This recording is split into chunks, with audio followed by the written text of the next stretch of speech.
ভূমিকম্প এবং গজব পৃথিবীতে আসে। সমাজের মানুষ যখন 15টা অপরাধ করে, কয়টা? তখন কি আসে? কিছুদিন আগে ভূমিকম্প হয়ে গেল, গোটা বাংলাদেশ নড়চড় হয়ে গেল। আপনারা দেখেছেন দোকানের ভিতরে বাবা আর ছেলে একসাথে ঢুকেছে। ভূমিকম্প হওয়ার কারণে সন্তানকে রেখে বাবা চলে গেছে দোকান থেকে পালিয়ে। দেখেন না, সন্তানকে যে নেবে সেটা বাবার মনে নেই। ভূমিকম্পের কারণে যদি অবস্থা এমন হয়ে যায়, আমার ভাইরা, এই ভূমিকম্প আল্লাহর গজব আসে। মানুষ যখন 15টা অপরাধ করে, কয়টা?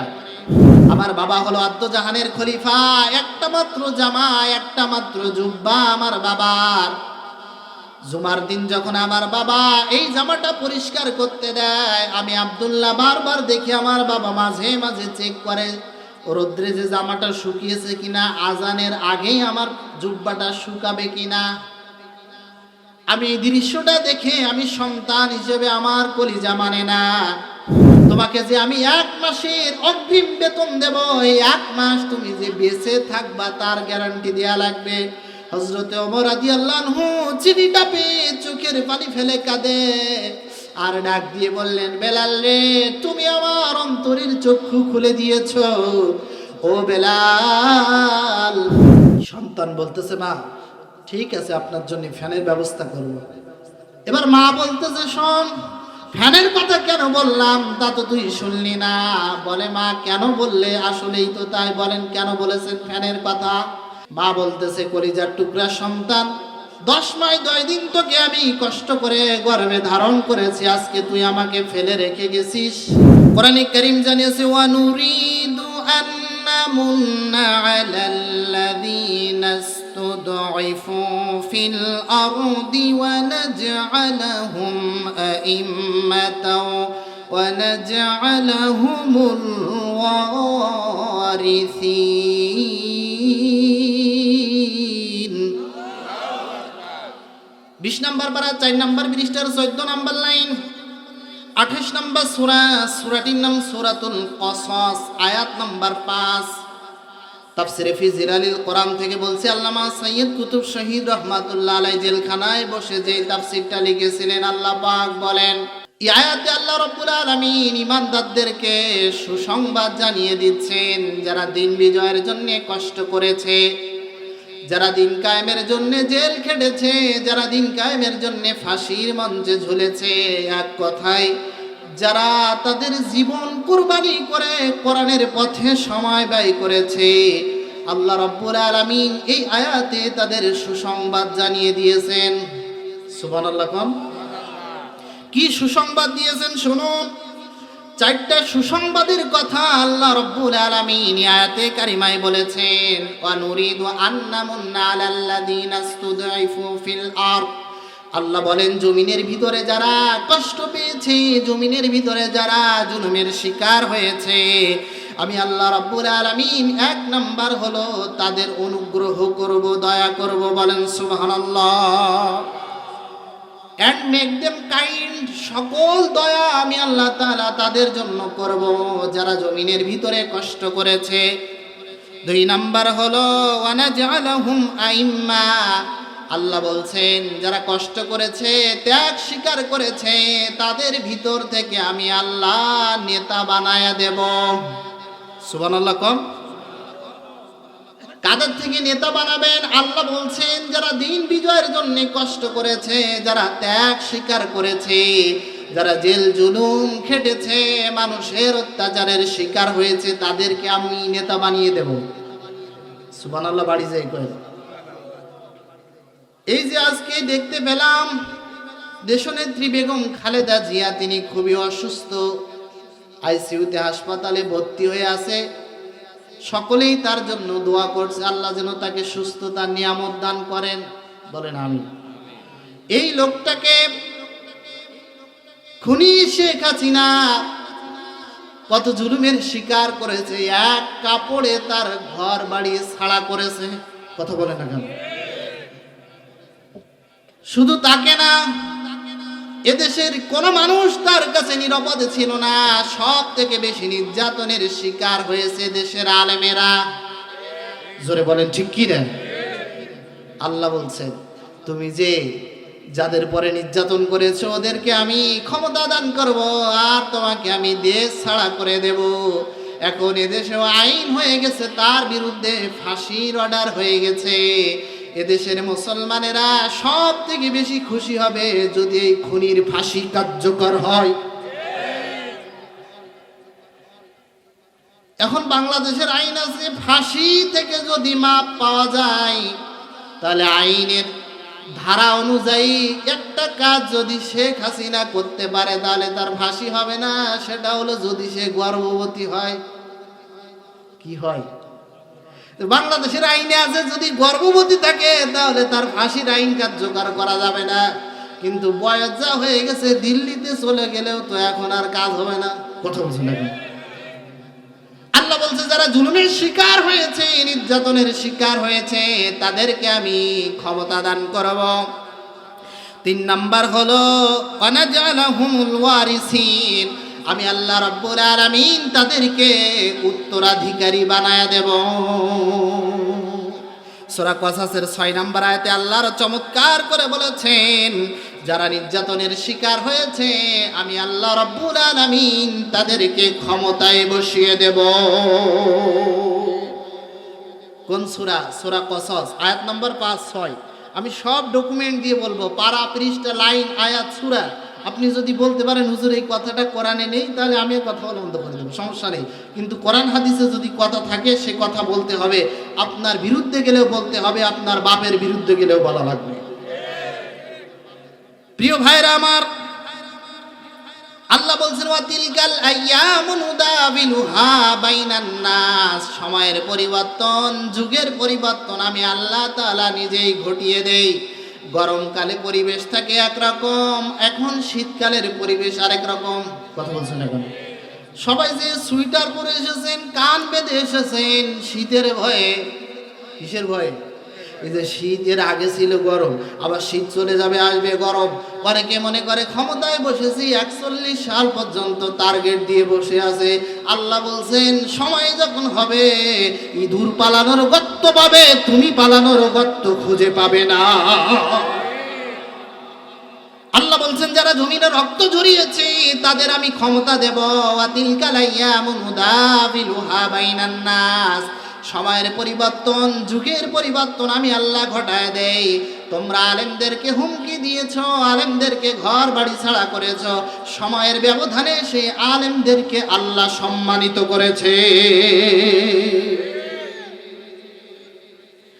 আল্লাহ পাক বলছেন ওয়ালা তাহিনু ওয়ালা তাহজানু ওয়া আনতুমুল আ'লাউনা ইন কুনতুম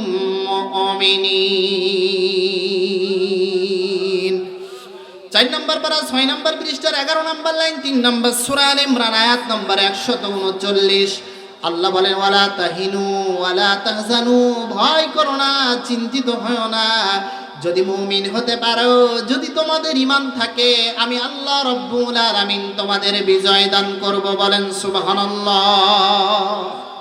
বিজয় দান করবেন কে? সত্য হলো মুমিন হতে হবে। কি হতে হবে? মুমিন হতে হবে। আমি আপনাদের মাঝে সূরাতুর রুমের 41 নম্বর আয়াতে কারিমা তেলাওয়াত করেছি। আজকে যে বিষয়টা নিয়ে আমরা আলোচনা শুনবো সেটা হলো ভূমিকম্প এবং গজব পৃথিবীতে আসে। সমাজের মানুষ যখন 15টা অপরাধ করে, কয়টা? তখন কি আসে? কিছুদিন আগে ভূমিকম্প হয়ে গেল, গোটা বাংলাদেশ নড়চড় হয়ে গেল। আপনারা দেখেছেন দোকানের ভিতরে বাবা আর ছেলে একসাথে ঢুকেছে। ভূমিকম্প হওয়ার কারণে সন্তানকে রেখে বাবা চলে গেছে দোকান থেকে পালিয়ে। দেখেন না, সন্তানকে যে নেবে সেটা বাবার মনে নেই। ভূমিকম্পের কারণে যদি অবস্থা এমন হয়ে যায়, আমার ভাইয়েরা, এই ভূমিকম্প আল্লাহর গজব আসে। মানুষ যখন 15টা অপরাধ করে, কয়টা? শুনবেন তো ইনশাল্লাহ। ظهر الفساد في البر والبحر بما كسبت أيدي الناس 21 নম্বর পারা 7 নম্বর পৃষ্ঠার 14 নম্বর লাইন 30 নম্বর সূরা সূরাটির নাম সূরাতুর রুম আয়াত নম্বর 41 41 নম্বর আয়াত আল্লাহ বলেন জহরুল ফাসাদু ফিল বাররি ওয়াল বাহরি বিমা কাসাবাত আইদিন নাস জলে আর স্থলে যে বিপর্যয় দেখতে পাও যে ভূমিকম্প দেখতে পাও যে সিডর দেখতে পাও ঘূর্ণিঝড় দেখতে পাও যে ভূমিধয় দেখতে পাও এটা তোমাদের হাতের কামাই কে বলেছেন জোরে বলেন আল্লাহ বলেছেন এটা তোমাদের হাতের কামাই এবারে আসুন যে 15টা অপরাধের কারণে সমাজের মানুষের উপরে ভূমিকম্প হয় গজব হয় তিরমিজি শরীফের 2211 নম্বর হাদিসটি বর্ণনা করেছেন হযরত আবু হুরায়রা রাদিয়াল্লাহু তাআলা আনহু তিনি সর্বাধিক হাদিস বর্ণনাকারী সাহাবী 5374টি হাদিস রাসূলের কাছ থেকে তিনি বর্ণনা করেছেন সুবহানাল্লাহ বলেন তিনি বর্ণনা করেন আল্লাহর নবী বলেন যখন সমাজের মানুষেরা যে অপরাধগুলো করবে ইজাতু খিজাল ফাইউ দুয়ালান যখন মানুষেরা গনিমতের মালকে নিজেদের মালে পরিণত করবে রাষ্ট্রীয় সম্পদকে নিজেদের সম্পদ মনে করবে তখনই আল্লাহ রাব্বুল আলামিন ভূমিকম্প গজব পাঠাবে নাউজুবিল্লাহ কোন প্রথম নাম্বার অপরাধ হলো যখন গনিমতের মাল মানুষ নিজের মাল মনে করবে সরকারি মাল যখন নিজের অ্যাকাউন্টে জমা করবে রাস্তায় ইট পড়ে আছে মনে করেন রাস্তায় কাজ হচ্ছে ইটের সোলিং এর কাজ আপনি নামাজ পড়েন রোজা রাখেন হজ করেন যাকাত দেন এখন ওইখান থেকে 5 খান ইট আপনি বাড়ির মধ্যে চুরি করে নিয়ে আসেন এরকম আল্লাহর ওলি মনে সিদ্ধি ভাষায় নেই আছে ওইটা যে ও চুরি করেছে তাও মনে করে না রাস্তা থেকে 5 খান ইট নিয়ে বাড়ির মধ্যে এনে রেখেছে এই 5 খান ইটের মালিক তো আপনি না 5 খান ইটের মালিক কিন্তু বাংলাদেশের সব জনগণ ঠিক কি না সরকারি সম্পদকে যখন নিজের সম্পদ মনে করবে আবার যখন এমপি মন্ত্রীরা ক্ষমতা পাওয়ার পরে যখন সরকারি সম্পদকে নিজের সম্পদে রূপান্তরিত করে কানাডায় বাড়ি অমুক দেশে বাড়ি তুমি বেতন পাও কয় টাকা দেখা যায় যে ব্যাংক ব্যালেন্সে পাহাড় জমিয়েছে রাষ্ট্রীয় সম্পদ মেরে যারা খেয়েছে এই সমাজ যখন শুরু হয়ে যাবে সমাজ ব্যবস্থা যখন এমন হয়ে যাবে রাসূল বলেছেন আল্লাহ তাআলা আসমান থেকে গজব পাঠাবে কিছু ইয়াং জেনারেশন দেখবেন এই শীতের সময় র‍্যাকেট খেলে কিনা এই যে বিদ্যুতের তারের থেকে লাইন চুরি করে এনে লাইট জ্বালিয়ে আছে না নেই এটা যে ওর গুনাহ হচ্ছে সরকারি সম্পদও যে মেরে নিচ্ছে লাইট জ্বালিয়ে যে বিদ্যুৎ টুকুন ওখান থেকে খরচ হচ্ছে এটা যে তার গুনাহ হচ্ছে এটা তার ভিতরে খেয়াল নাই মানুষ যখন সরকারি সম্পদকে নিজের সম্পদে রূপান্তরিত করবে গনিমতের মালকে নিজের মালে রূপান্তরিত করবে রাসূল বলেছেন তখনই আল্লাহ তাআলা আসমান থেকে গজব পাঠাবে 2 নাম্বার হলো ভূমিকম্প এবং গজব আসার কারণ হলো ওয়াল আমানাতু মাগনামান মানুষ যখন আমানতের মালকে লুটের মালে পরিণত করবে আমানতের যে সম্পদ আছে ওই আমানতকে যখন লুটে পুটে খাবে তখন গজব দেবেন কে জনগণের জন্য চাউল এসেছে 100 বস্তা আমি মেরে দিলাম 20 বস্তা খাটের তলে আছে না নেই রাসূল বলছেন যখন মানুষ এই আমানতের মালকে মেরে দিয়ে নিজের মালে রূপান্তরিত করবে লুটের মালে পরিণত করবে তখনই ভূমিকম্প হবে গজব হবে অপেক্ষা করেন এর থেকে বড় বড় আযাব সামনে আসতেছে এই হাদিসে আছে বলতেছে আমি একটু পরে তাহলে আমানতের মালকে লুটের মালে পরিণত করা যাবে বলেন 12.5 লক্ষ বর্গ মাইলের প্রেসিডেন্ট ছিলেন আমিরুল মুমিনিন হযরতে ওমর রাদিয়াল্লাহু তাআলা আনহু তিনি যখন ক্ষমতা চালাচ্ছিলেন 9 বছরের মাথায় একটা করুণ কাহিনী ঘটে গেল জুমার দিন হযরতে ওমর রাদিয়াল্লাহু তাআলা আনহু তিনি খুতবা দিবেন দাঁড়িয়ে গেছেন হঠাৎ করে সামনে থেকে একজন ব্যক্তি এসে হযরত ওমরের জামা টান দিয়ে টেনে বলতেছে, ওমর তোমার খুতবা শুনবো পরে, আমার প্রশ্নের জবাব তোমাকে দিতে হবে আগে। আমার প্রশ্নের জবাব যদি তুমি দিতে না পারো, তোমার পিছনে আমি ইক্তেদা করব না। আল্লাহু আকবার। চারটিখানি কথা না, অর্ধ পৃথিবীর বাদশা তার সামনে খুতবা বন্ধ করে দিয়েছে সাধারণ একজন মুসল্লি, ঠিক কি না? বলতেছে আমার প্রশ্নের জবাব আপনাকে দিতে হবে, তারপরে আপনার খুতবা শুনবো, না হলে আপনার খুতবা দিতে দেব না। হযরতে ওমর বললেন, ভাই বলো তোমার এমন কি প্রশ্ন, আমি চেষ্টা করব জবাব দেওয়ার।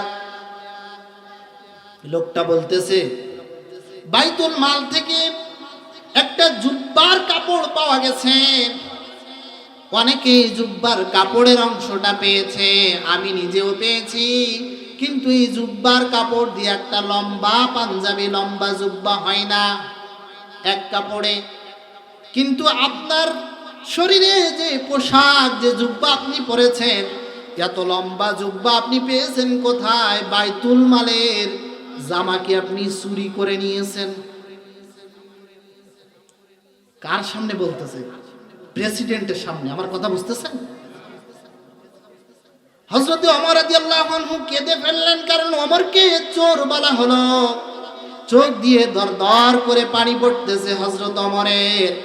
ডাক দিয়ে বললেন, ভাই তুমি আমার কাছে প্রশ্ন করেছো, আমি ওমর যদি তোমার প্রশ্নের জবাব দিতে না পারি, মসজিদে নববীতে আর নামাজ হবে না, জুমার সালাত আমার ইমামতিতে আর হবে না। মদিনার লোকজন ভালোবেসে আমাকে দায়িত্ব দিয়েছে, মদিনার লোকজন যদি বলে ওমর রাষ্ট্র চালানোর যোগ্যতা রাখে না, তাহলে আমি ওমর এই রাষ্ট্র, এই ক্ষমতা থেকে নেমে যাব। সুবহানাল্লাহ। এবার ডাক দিয়ে বলতেছে, শোনো,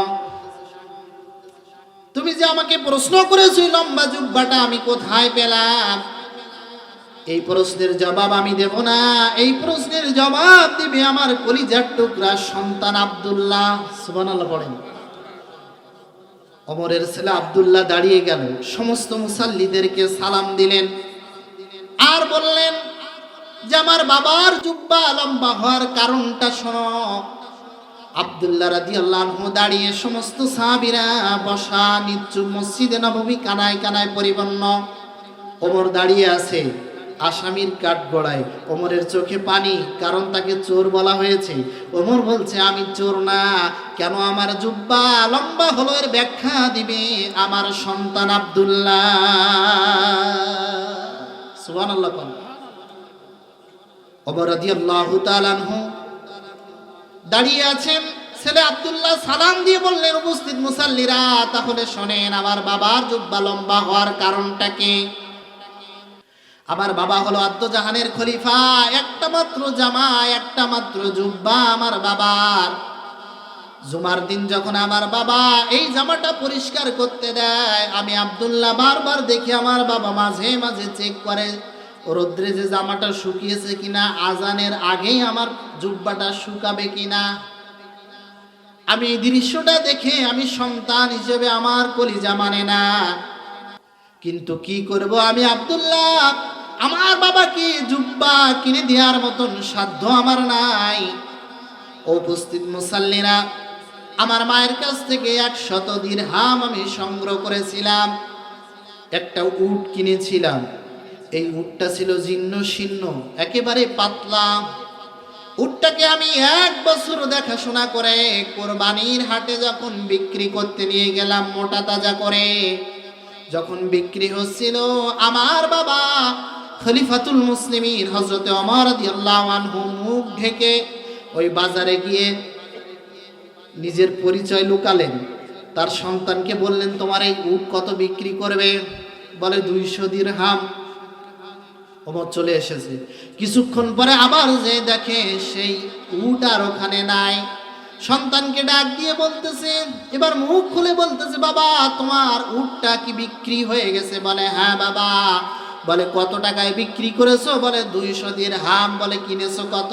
100 দিরহাম। লাভ হয়েছে কত? জোরে বলেন। 100 দিরহাম। এবার হযরতে ওমর বললেন, ও আমার বাবা, 100 দিরহাম তোমার লাভ হলো, কিন্তু এই উটকে মোটা তাজা করলে কিভাবে? বলে বাবা, আপনি যেখানে সংসদ ভবন গেড়েছেন তার পিছনে সবুজ ঘাস আছে, ঘাসের বাগান আছে, ওই বাগানে ওই ঘাস খেয়ে খেয়ে এই উটটা আজকে মোটা তাজা হয়েছে। হযরতে ওমর ডাক দিয়ে বললেন, ও আমার কলিজার টুকরা সন্তান আব্দুল্লাহ রে, শোনো, এই ঘাসগুলো তো তোমার বাবার সম্পত্তি না, এই ঘাস হলো মদিনার জনগণের ঘাস। মদিনার জনগণের ঘাস কি তোমার উট যে মোটা তাজা হয়েছে, এই 100 দিরহাম তুমি নিতে পারবা না। 100 দিরহাম বাইতুল মালে জমা দিবা, আর 100 দিরহাম তুমি রেখে দিবা। সুবহানাল্লাহ বলতে মনে চায় না? আল্লাহু আকবার। চিন্তা করেন, সন্তান বলতেছে বাবা ঠিকই আছি, তাই করব। এবার আব্দুল্লাহ বলতেছে, ও মুসাল্লিরা, আমি আমার বাবার এই জুব্বাটা আমি কিনে দিতে পারি নাই। বাইতুল মাল থেকে সবাই যে জুব্বার কাপড় পেয়েছে তা দিয়ে লম্বা জুব্বা হয় না, কথা সত্য। কিন্তু আমি আব্দুল্লাহ, আমি যে জুব্বাটুকুন হাদিয়া পেয়েছিলাম, আমার জুব্বা আর আমার বাবার জুব্বা দুইটা কাপড়ের টুকরা একসাথে জোড়া দিয়ে লম্বা জুব্বা পরিধান করেছে আমিরাল মুমিনিন হযরতে ওমর। আল্লাহু আকবার। সমস্ত মুসাল্লিরা কেঁদে ফেলেছে, সমস্ত মুসাল্লিরা কাঁদতেছে। ওমরের মতন রাষ্ট্রপ্রধান যদি সমাজের প্রতিটা সেক্টরে থাকে, সমাজে দুর্নীতি থাকবে না, সমাজে কোনো অন্যায় থাকবে না, ঠিক কি না? সন্তান আব্দুল্লাহ যখন একেবারে ছোট, বাবার কাছে এসে বলতেছে, আব্বু, আপনি যে আমাকে কোরআন শিখাতে দিয়েছেন আবু হুরায়রা রাদিয়াল্লাহু আনহুর কাছে, আমি কোরআন শিখতে গেলে লোকজন আমাকে ঠাট্টা করে, উপহাস করে, বলে কেন? বলে আমার গায়ের যে জুব্বা, এই জুব্বায় 15টা তালি দেয়া, এই ছেঁড়া তালি দেয়া জুব্বা পরে আমি আর কোরআন পড়তে যেতে পারবো না। সবাই বলে প্রেসিডেন্টের ছেলে, দেখো কি পরে এসেছে, লজ্জার ব্যাপার। যদি আপনি আমাকে নতুন লম্বা জুব্বা বানিয়ে না দেন, আগামী কাল থেকে আমি আর কোরআন শিখতে যাব না। বিপদ আছে না নেই? যে জানুয়ারি মাস পড়লে অনেকে দেখবেন যে বাচ্চাদেরকে নতুন পোশাক দেয়, দেয় কি দেয় না? হযরতে ওমর রাদিয়াল্লাহু আনহু বললেন, বাবা আবদার করেছো ঠিক আছে, কিন্তু 1 সপ্তাহ সময় আমাকে দাও। তুমি যদি আমাকে 1 সপ্তাহ সময় দিতে পারো, তাহলে আমি তোমার জন্য নতুন জুব্বা বানিয়ে দেব। সুবহানাল্লাহ। হযরত ওমর রাদিয়াল্লাহু আনহু চিঠি লিখলেন। বাইতুল মালের তখন প্রধান দায়িত্বে ছিলেন হযরতে বেলাল রাদিয়াল্লাহু তাআলা আনহু, তার কাছে চিঠি লিখলেন, তিনি অর্থমন্ত্রী। চিঠিতে লিখলেন যে আমি খলিফাতুল মুসলিমিন ওমর বলছি, ভাই আমার সন্তানের একটা জুব্বা বানানো একান্ত প্রয়োজন। প্রতি মাসের শেষে তো আমাকে একটা বেতন দেয়া হয়, ভাতা দেয়া হয়, 1 মাসের বেতন আমি অগ্রিম চাই। কয় মাসের?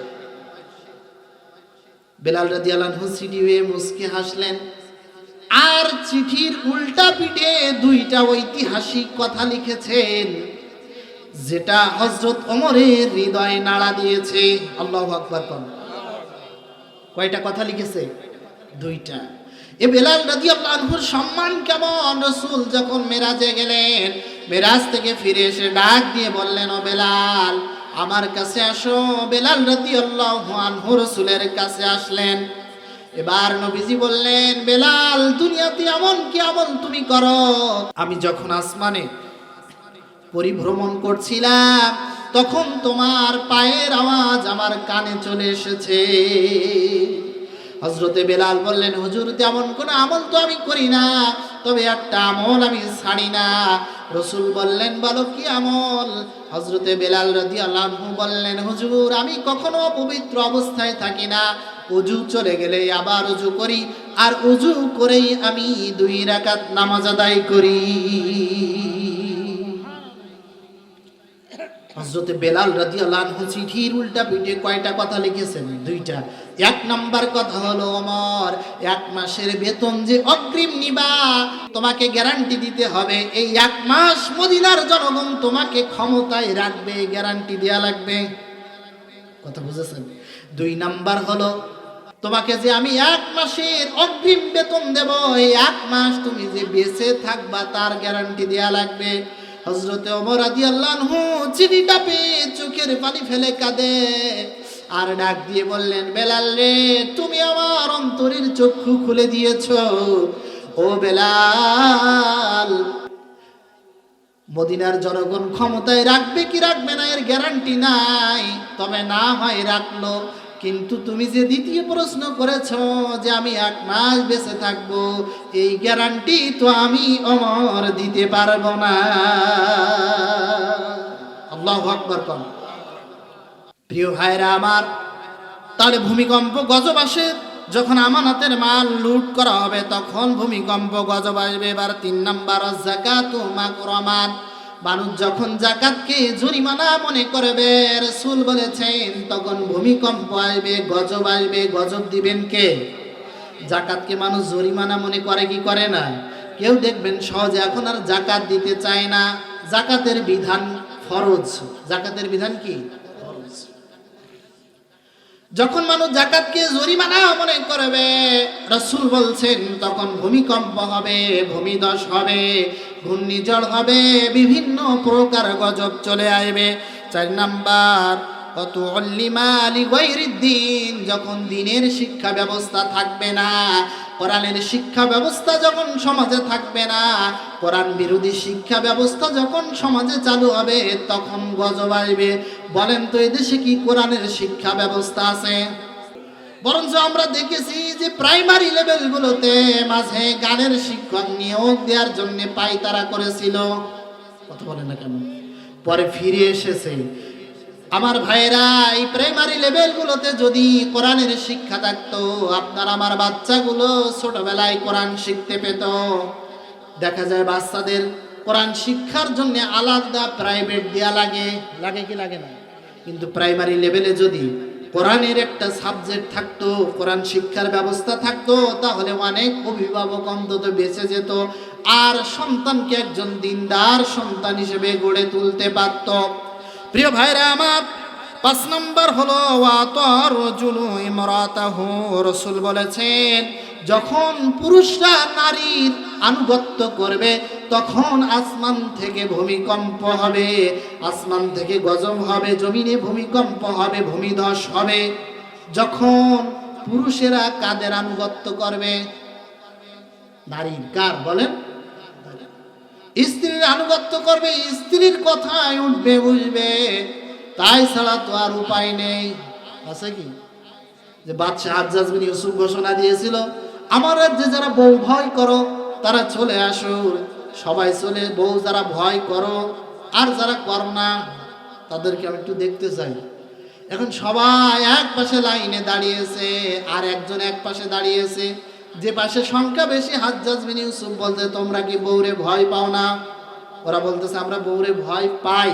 আর বাম পাশে যে লোকটা দাঁড়িয়ে আছে একেবারে পাতলা হ্যাংলা মানুষ, ও বউরে ভয় পায় না। এবার হাজ্জাজ বিন ইউসুফ বলতে, কি রে, ইয়া তো সুদর্শন পুরুষ, এদের শরীরের শক্তি এত মোটা তাজাইরা, বউরে সবাই ভয় পায়, তুমি পাও না? বলে বাদশা ভয় পাই কিনা জানি না, বাড়ি থেকে বের হওয়ার সময় বউ আমার বাম কান টেনে বলেছে সবাই দাঁড়াবে যে পাশে, তুই দাঁড়াবে আরেক পাশে। মনে হয় ভয় পায় না, পায়। রাসূল বলছেন যখন পুরুষেরা নারীর আনুগত্য করবে, তখন আসমান থেকে আল্লাহ গজব দেবে। 6 নাম্বার হলো আক্কা উম্মা। রাসূল বলেছেন যখন সন্তানেরা মায়ের অবাধ্য হয়ে যাবে, তখন আসমান থেকে গজব দিবেন কে? সন্তান এখন বাবা মায়ের বাধ্য না অবাধ্য? মায়ের অবাধ্য হয়ে যাবে। আহারে, স্ত্রী মাকে দেখতে পারে না, যার কারণে ছেলে মাকে বাসে করে নিয়ে যাচ্ছিল। কিছু দূর যাওয়ার পরে ছেলে বাস থেকে নেমে গেছে, মাকে বাসের ভিতরে রেখে। অবশেষে বাসের হেল্পার কি করবে? এই বৃদ্ধা মহিলাকে বৃদ্ধাশ্রমে রেখে আসলো। কয়েক বছর আগের ঘটনা, আমার ভাইরা কান খাড়া করেন। বৃদ্ধাশ্রমে রাখার পরে 2 বছর পার হয়ে গেল। এবার মা চিঠি লিখলো সন্তানের কাছে। সন্তানের কাছে চিঠি লিখে বৃদ্ধাশ্রমের কর্তৃপক্ষের কাছে দিয়ে বলল, এই চিঠিটা আমার সন্তানের কাছে পৌঁছিয়ে দিবা। সন্তান যখন চিঠিটা পেল, চিঠিতে লেখা ছিল, মা বলতেছে, ও আমার কলিজার টুকরা সন্তান, আমাকে তোমাকে খেতে দিতে হবে না, তোমার বাড়িও আমাকে নিতে হবে না, আমার কোনো পোশাকও তোমার দেয়া লাগবে না। 2টা বছর পার হয়ে গেল, আমি মা তোমাকে দেখি না, আমি মা তোমাকে একটু দেখতে চাই। সন্তান চিঠি পেয়ে চলে গেল বৃদ্ধাশ্রমে। যাওয়ার পরে দেখে ওই বাসের ভিতরে 2 বছর আগে তার মাকে যে শাড়ি পরা অবস্থায় রেখে এসেছিল, মায়ের ওই পরনো শাড়ি, সন্তান মায়ের পাশে যখন বসেছে, দুর্গন্ধে সন্তান টিকতে পারে না, রুমাল দিয়ে নাক আটকিয়ে ধরেছে। আর মা চোখের পানি ফেলে বলতেছে, বাবা তোর কাছে আমি কিছুই চাই না, আমি মা, তুই আমার কলিজার টুকরা সন্তান, তোকে দেখে আমার অন্তর সান্ত্বনা পেয়েছে। এটাই হলো মা। দুনিয়ার সবাই তোমাকে স্বার্থ নিয়ে ভালোবাসবে, কিন্তু মা এমন একটা সম্পদ, মা তোমাকে বিনা স্বার্থে ভালোবাসবে, ঠিক কি না? পৃথিবীর সবাই তোমাকে ছেড়ে যাবে, আজকে টাকা আছে, বিবি তোমার কাছে আছে, যখন অসুস্থ হয়ে পড়বে বিবি তোমার কাছে থাকবে না, তোমার কাছে যিনি থাকবেন তিনি হলো তোমার মা, ঠিক কি না? মা বলতেছে, সন্তান রে, তোর কাছে কিছু চাই না, তবে একটা জিনিস চাই। বলে, এই যে গরম, প্রচন্ড গরম এখানে, তুই একটা ফ্যানের ব্যবস্থা করে দিবি কিনা বল। সন্তান বলতেছে, মা একটা ফ্যান কেন, কয়টা ফ্যান তোমার লাগবে, আমার এখন অনেক টাকা পয়সা হয়েছে, তোমাকে অনেকগুলো ফ্যান দেওয়া হবে। মা বলতেছে, বেশি ফ্যান লাগবে না, একটা মাত্র ফ্যানের ব্যবস্থা তুমি আমারে করো। সন্তান বলতেছে, মা ঠিক আছে, আপনার জন্য ফ্যানের ব্যবস্থা করব।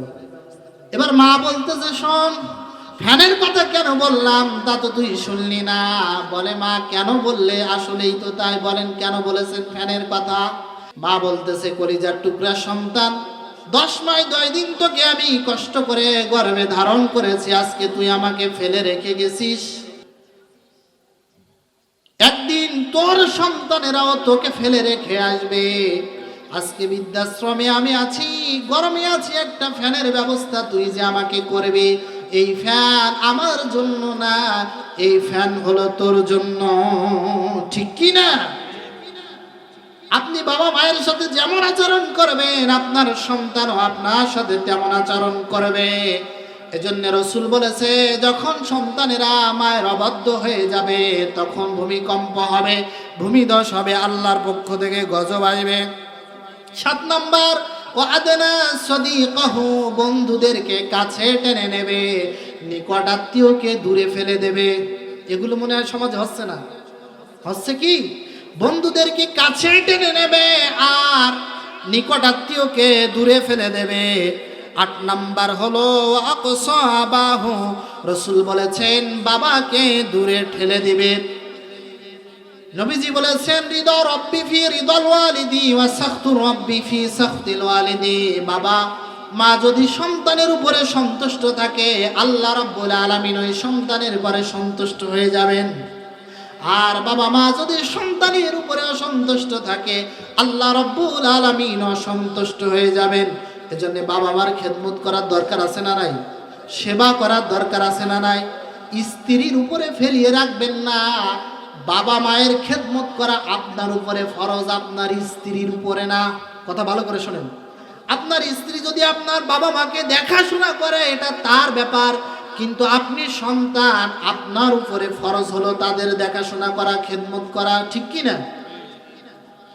যখন বাবাকে দূরে ঠেলে দেবে, রাসূল বলেছেন আসমান থেকে আল্লাহ গজব দেবে। এবার 9 নাম্বার হলো যহরাতিল আসওয়াতু ফিল মাসাজিদ, মসজিদের মধ্যে হট্টগোল তৈরি হবে, বিশৃঙ্খলা তৈরি হবে, উচ্চ আওয়াজে কথা হবে। বোর সাথে ঝগড়া করে এসে মসজিদ কমিটির সভাপতি আর সেক্রেটারি ইমামরে ধমক দেবে। কথা বলছে না কেন? ও বাড়ি ঝগড়া করে এসে মসজিদে গরম দেখায়, মুয়াজ্জিনকে ডেকে বলে, আল্লাহর ঘরে ময়লা চোখে দেখতে পারো না? কার ঘরে ময়লা? আল্লাহর ঘরে ময়লা মুয়াজ্জিন চোখে দেখতে পারে না, তোমার চোখ কি কানা হয়ে গেছে নাকি? ঠিক কি না? মসজিদের ভিতরে যখন হট্টগোল তৈরি হবে, মসজিদের ভিতরে যখন উঁচু আওয়াজে কথা হবে, রাসূল বলছেন তখন আল্লাহ তাআলা আসমান থেকে গজব নাজিল করবে। মসজিদের সভাপতি, সেক্রেটারি, ক্যাশিয়ার হওয়ার জন্য অনেকে মারামারি করে। আমার এলাকায় ভোটাভুটিও হয়েছে। কথা বোঝেন না? যে ওখানে কি আছে গো, যে ওইখানে মারামারি করে আমারে ঢুকতে হবে। দেখা যায় 5 বছর পরে যখন হিসাব দিতে হয় তখন অনেকে আছে কেল্লায় ফতে। ঠিক কি না? এবার একটা হাদিস আমি আপনাদেরকে শোনাই। আলী রাদিয়াল্লাহু তাআলা আনহু ক্বালা রাসূলুল্লাহ সাল্লাল্লাহু আলাইহি ওয়াসাল্লাম ইউশিকু ইয়াতি আলান নাসি জামানুন লা ইয়াবকা মিনাল ইসলামি ইল্লা ইসমুহু ওয়া লা ইয়াবকা মিনাল কুরআনি ইল্লা রাসমুহু মাসাজিদুহুম আমিরাতু ওয়া হিয়া খারাবুম মিনাল হুদা উলামাউহুম শাররুম মিন তাহতাদিমিস সামাই মিন ইনদিহিম তাখরুজুল ফিতনাতু ওয়া ফীহিম তাউদ। রাওয়াহুল বাইহাকি। হযরত আলী রাদিয়াল্লাহু তাআলা আনহু বর্ণনা করেন, তিনি বলেন আল্লাহর নবী বলেন এমন একটা জামানা আসবে, এমন একটা সময় আসবে, লা ইয়াবকা মিনাল ইসলামি ইল্লা ইসমুহু, ইসলাম থাকবে না, ইসলামের কোনো নিয়ম নীতি সে দেশে থাকবে না। কথা বল না কেন? ওয়ালা ইয়াবকা মিনাল কুরআনি ইল্লা রাসমুহু, কোরআন থাকবে অক্ষরে অক্ষরে, কোরআনের কোনো আইন ওই সমাজে থাকবে না। স্বাধীনতার 54 বছর পার হয়ে গেল, বলেন তো এ দেশে চুরি করলে হাত কাটতে হবে, সে আইন কি হয়েছে? জোরে বলেন। সে আইন নাই। জিনা করলে শাস্তি হবে, সে আইন নাই। অপরের সম্পদ মেরে গেলে শাস্তি হবে, সে আইন নাই। কোরআনে আছে অক্ষরে, কোরআনের আইন নাই।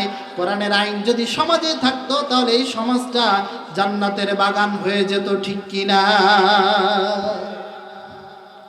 ওয়ালা ইয়াবকা মিনাল কুরআনি ইল্লা রাসমুহু মাসাজিদুহুম আমিরা। রাসূল বলেন মসজিদগুলো হবে চাকচিক্যময়, জাঁকজমকপূর্ণ, টাইলসওয়ালা সুন্দর সুন্দর মসজিদ হবে।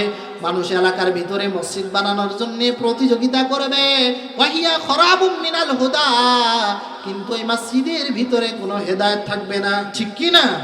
মসজিদ হবে সুন্দর, মসজিদ হবে জাঁকজমকপূর্ণ, মসজিদ হবে পাকা, মুসল্লিদের ঈমান হবে কাঁচা।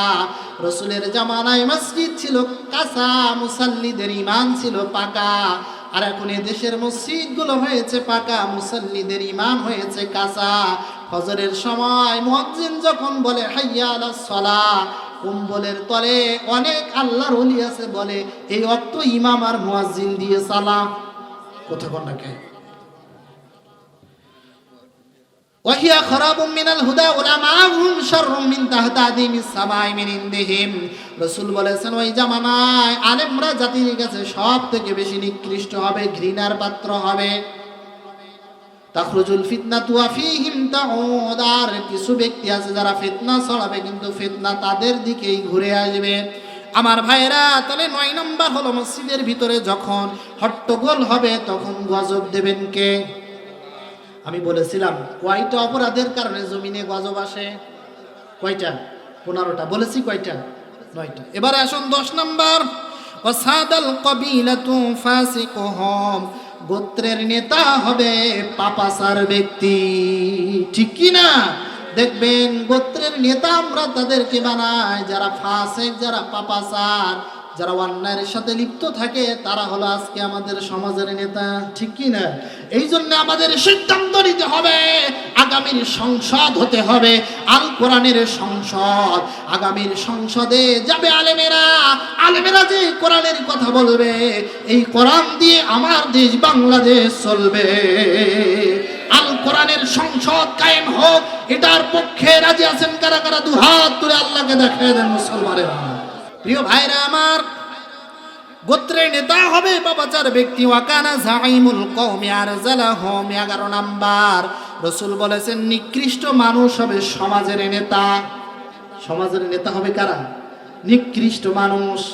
এই কথাগুলো মনে হয় এখন আর মেলে না। মেলে? ভূমিকম্প কি আর অমনি আসে? গজব কি আর অমনি আসে? যে শ্রীলঙ্কায় দেখেছি ভূমিধস হয়ে অনেকে মারা গেছে, দেখেছেন না আপনারা? কেন আসতেছে এই ভূমিকম্প? ভূমিকম্পকে ভয় না করে ভূমিকম্পের মালিককে ভয় করো। যদি ভূমিকম্পের মালিককে ভয় করতে পারো, সকল ধরনের গজব থেকে হেফাজত করবেন। জোরে বলেন তোকে। এবারে আসুন 12 নাম্বার, কোন অপরাধ করলে আসমান থেকে গজব আসে? আউ কুরিমা রাজুলু মাখাফাতা শাররিহি। রাসূল বলেছেন মানুষ মানুষকে সম্মান করবে তার অনিষ্টতা থেকে বাঁচার জন্য। উনি এলাকার চেয়ারম্যান, এলাকার মেম্বার, এলাকার এমপি, ওনাকে যদি একটা সালাম না দিই তাহলে আমারে ক্ষতি করতে পারে। সামনে সালাম দেয়, পিছনে যে বলে আল্লাহ মরে না কে, কথা বল না কে। মানুষ মানুষকে সম্মান করবে ভয়ের কারণে, মানুষ মানুষকে সম্মান করবে তার ক্ষতি থেকে বাঁচার জন্যে। বলেন তো এই পরিবেশ আমার সমাজে আছে না নেই? রাসূল বলেছেন এই পরিবেশ যখন সমাজের ভিতরে তৈরি হয়ে যাবে, আসমান থেকে আল্লাহ রাব্বুল আলামিন গজব দেবে। এবার আসুন 13 নাম্বার, ওয়াজহারাতিল কায়নাত ওয়াল মাআজিফ। রাসূল বলেছেন যখন ঢোল তবলা, নায়ক নায়িকা, গায়ক গায়িকা বেড়ে যাবে, তখনই তোমরা আল্লাহর গজবের অপেক্ষা করো। ওই যে বাউল শিল্পী কি সরকার, আবুল সরকার, আবুল সরকার আল্লাহকে নিয়ে এসে ব্যঙ্গ করলো, কটূক্তি করলো। সে বলেছে আল্লাহর কোনো আগামাতা নেই। নাউজুবিল্লাহ। কোন আরো বলেছে কুল আউযু বিরাব্বিন নাস মালিকিন নাস ইলাহিন নাস।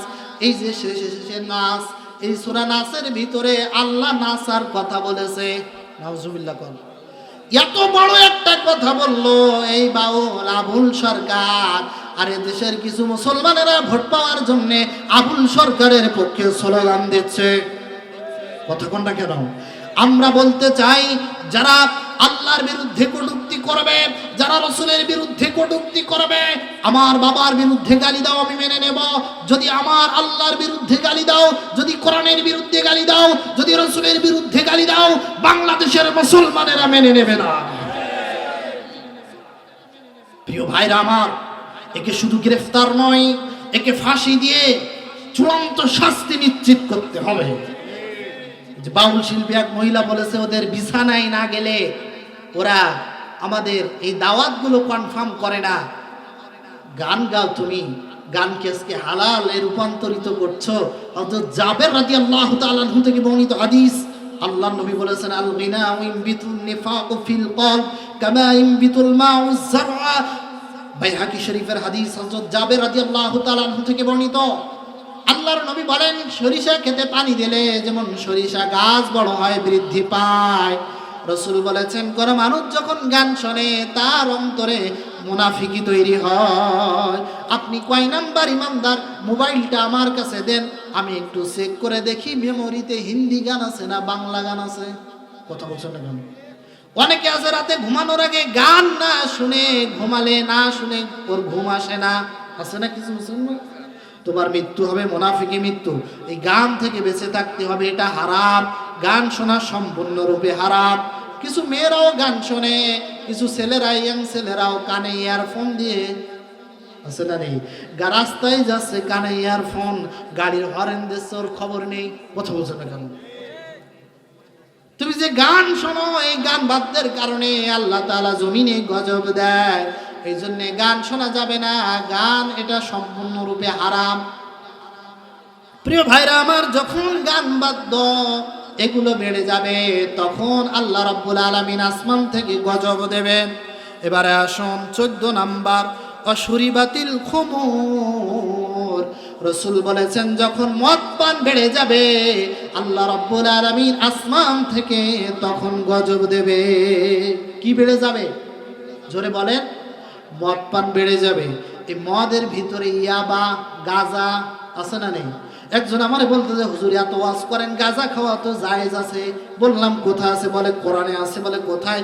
বলে গাইন জবর গ, জাল জবর যা, গাঁজা, খালিফ জবর খা, গাঁজা খা। আমি বললাম তোমার এই কায়দায় যদি গাঁজা খাওয়া জায়েজ হয় তাহলে গাইন পেশ গু, খালিফ জবর খ, কি খা? গু খা। তোর গাঁজা খাওয়া যদি জায়েজ হয় তাহলে তুই গুও খা, ঠিক কি না? গাঁজা খাওয়া জায়েজ বানিয়েছে, মদ খাওয়া জায়েজ বানিয়েছে। যখন মানুষ গাঁজা খাবে, মদ খাবে, এই মদ্যপান বেড়ে যাবে, তখন আল্লাহ তাআলা আসমান থেকে গজব দেবে। সিগারেট খাওয়া মনে হয় জায়েজ আছে, আছে? আচ্ছা, সিগারেট খাওয়া জায়েজ নেই ফতোয়া দিলেন, এবার বলেন তো দোকানে সিগারেট বিক্রি করা জায়েজ আছে কিনা? হ্যাঁ, এই যে একজন বলেছে আছে, আর আরেকজন বলেছে নেই, আর অনেকে চুপচাপ আছে, মাঝখানের লোকরা, ঠিক কি না?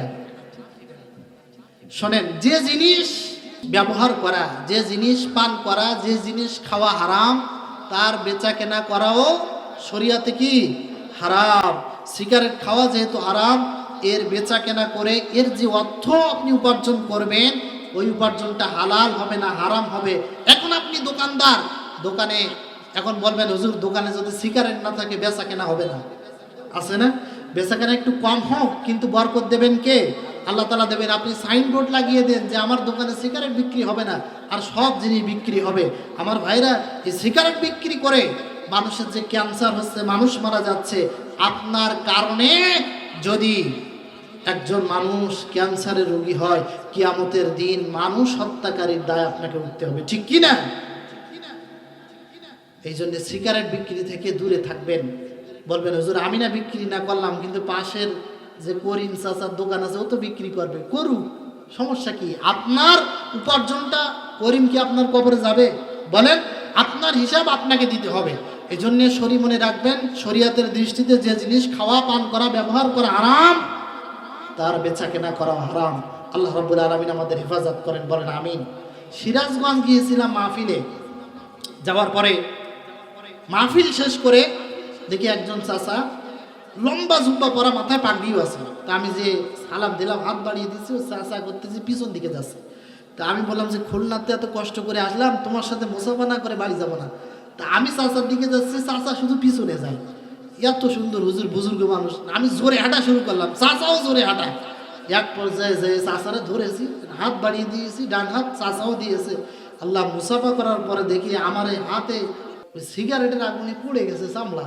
তা আমি ওই দিনের থেকে তওবা করেছি, আল্লাহ জীবনে যতদিন বেঁচে থাকবো অন্তত মুসাফা করার আগে হাতের দিকে তাকাতে হবে, জোরে কর, ঠিক কি না? আমার ভাইরা, মদ্যপান যখন বেড়ে যাবে, রাসূল বলেছেন আসমান থেকে আল্লাহ রাব্বুল আলামিন গজব দান করবে, গজব দিবেন। বিভিন্ন প্রকার মুসিবত, বিপদ, আপদ আসমান থেকে আল্লাহ নাজিল করবেন। 15 নাম্বার, ওয়ালা আনা আখিরু হাযিহিল উম্মতি আমওয়ালাহা। রাসূল বলেছেন আসমান থেকে গজব তখন হবে শেষ জামানার মানুষেরা যখন পূর্বের মানুষ, পূর্বের জামানার মানুষদেরকে যখন গালিগালাজ করবে, তখনই আসমান থেকে গজব দেবেন কে? কি গজব দেবেন? রিহান হামরা। কান খাড়া করেন।